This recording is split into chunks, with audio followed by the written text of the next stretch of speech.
भगवान देखे नहीं है हमने और आपने, लेकिन इतना ज़रूर है कि अपनी श्रद्धा को परिपक्व करने के लिए एक दूसरी वस्तु भी हमारे पास है, वो है गुरु। गुरु को भगवान के रूप में मान करके अपनी श्रद्धा का अभ्यास करते हैं।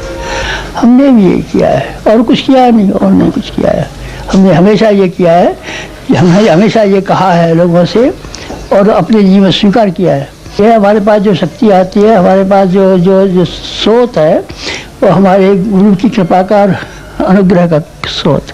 हमारा जो जीवन के बारे में अगर आप कुछ पढ़ना चाहते हो, देखना चाहते हो कि किस तरीके से काम कर लिया है इन्होंने, और सारे जीवन में इस तरह के काम कैसे कर दिखाए जो तो सामान्य आदमी के लिए संभव नहीं है।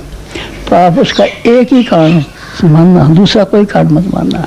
इनके गुरु का अनुग्रह इनके ऊपर रहा है।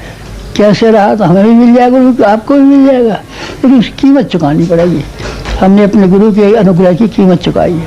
उन्होंने जो कुछ भी कहा उसको हमने श्रद्धार किया था। उन्होंने कहा था कि अपना धन संपत्ति समाज के लिए लगा दे, हमने अपना धन और संपत्ति समाज के लिए नहीं लगा दिया।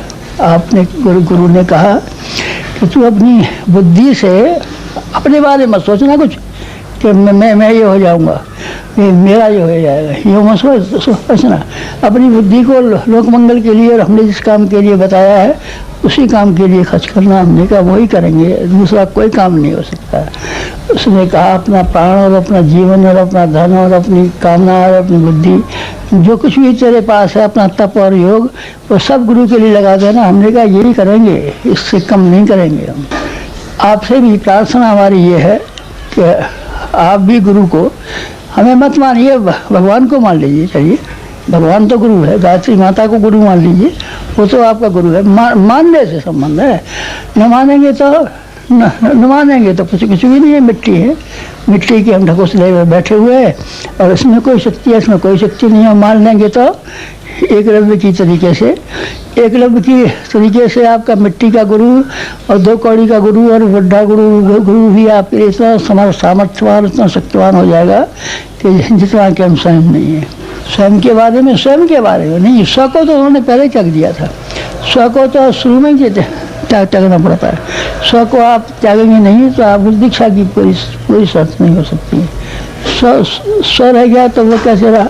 रामकृष्ण परमहंस मिशन बनाए उन्होंने विवेकानंद ने कहीं विवेकानंद मिशन बनाया नहीं, विवेकानंद मिशन कहीं नहीं बनाया। विवेकानंद मिशन का कहीं नाम भी नहीं है। रामकृष्ण प्रकाशन उन्हीं का है। रामकृष्ण परमहंस मिशन भी सारे दुनिया में फैले हुए उन्हीं के हैं। अभी भी जो बन रहे हैं अस्पताल, किसी ने अपने व्यक्ति विशेष की महत्ता की और महत्वाकांक्षा की आकांक्षा नहीं की कि हमें ये कहीं कि हमारे गुरु का नाम अमर रहना चाहिए। हमने देखिए अपना समय भी दिया है और अपना पैसा भी दिया है। जो कुछ भी हम कमा सकते थे वो सारे कमाई को आप पुस्तकों के रूप में मान लीजिए, किसी रूप में मान लीजिए, घूमने के रूप में मान लीजिए, प्रचार के रूप में मान लीजिए, काम करने के रूप में मान लीजिए, और सारे का सारा समय हमने दिया है। और जो हम कमा सकते थे हमने तो नहीं कमाया, और जो बाप दादाओं ने कमाया था वो सब पैसा हमने उसमें लगा दिया है। सब पैसा उसमें कार में लगा दिया है। आप थोड़ा भी नहीं लगाएंगे, थोड़ा सा तो आपको लगाना ही चाहिए। तो इसलिए आप समय दान और साधन दान कि हमारी ये जो निवेदन है इसको आप पूरा करें, और इसको पूरा करके अपने यहाँ जो 10 गाँव हैं उनकी जिम्मेदारी उठाएं। वहाँ कोई ऐसा आदमी ना हो कि जो यहाँ योग्य होते हुए भी यहाँ एक बार ना आया हो। मुंडन संस्कारों के बहाने आ सकते हैं, विद्यारंभ संस्कार के बहाने आ सकते हैं, तीर्थ यात्रा के बहाने आ सकते हैं, किसी न किसी बहाने से आप यहाँ आ सकते हैं। किसी न किसी बहाने से आप शांत कुंज आइए और शांत कुंज में ठहरिए कुछ समय। कुछ ठहरेंगे नहीं, आएंगे भागते हुए चले जाएंगे तो क्या मिलने वाला है आपको हमारे विचार यहाँ की दीवार में से बोलते हैं, यहाँ के पुस्तकों में से बोलते हैं, कृतियों में से बोलते हैं। हम बोलते हैं यहाँ हमारी वाणी बोलती है। आप सोएंगे तब हम आपसे बात करेंगे। यहाँ आप रह करके तो देखिए, हम छाए हुए हैं और माताएं छाई हुई हैं। इसलिए आप यहाँ आने के लिए कोशिश कीजिए। आपको अपने आप को इन शिक्षणों के माध्यम से इस लायक बनाना है कि आप नेतृत्व कर सकें। समाज में बहुत सारे हेर फेर होने वाले हैं, देश नया बनने वाला है, राजनीति नहीं बनने वाली है, धर्म नीति नहीं बनने वाली है। हिंदू धर्म का जो स्वरूप है ये वर्तमान स्वरूप नहीं रहेगा, इसका बड़ा प्रगतिशील स्वरूप बनेगा। समाज की हमारे का कायाकल्प होगा। ये इस तरह का हमारा समाज, इसमें छुआछूत फैली हुई है, स्त्री पुरुषों के बीच में भेदभाव फैले हुए हैं। मृत्यु भोज के नाम पर कितना पैसा खराब होता है, ब्याह शादियों में दहेज के नाम पर कितना पैसा खराब होता है। ये सब चीज़ों को हम रोकेंगे और रोक करके नया समाज बनाएंगे। उस नया समाज बनाने के लिए नेतृत्व आपको करना है और भी ढेरों काम करने हैं आपको। साहित्य क्षेत्र में आपको करना है। आजकल विचार परिवर्तन के लिए साहित्य की जितनी आवश्यकता है, फिल्मों की भी इतनी आवश्यकता है। हमारे पास तो ये वीडियो है, लेकिन आप चाहें तो फिल्म स्टैंडर्ड की चीज़ें भी बन सकती है। नेतृत्व करने वाला तो हो।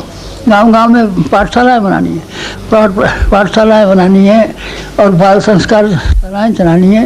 नेतृत्व करना है आपको। काम तो आपको छपते रहते हैं खंडों में, अगर आप हमारे हैं तो उन कामों को कीजिए। ब्रजानंद के थे दयानंद, उन्होंने उनका काम किया, और रामकृष्ण परमहंस के थे विवेकानंद, उन्होंने किया। आप हमारे कोई हैं, अगर हैं तो आप कीजिए कुछ हमारे लिए। हमारे लिए से मतलब है समाज के लिए, देश के लिए, धर्म के लिए।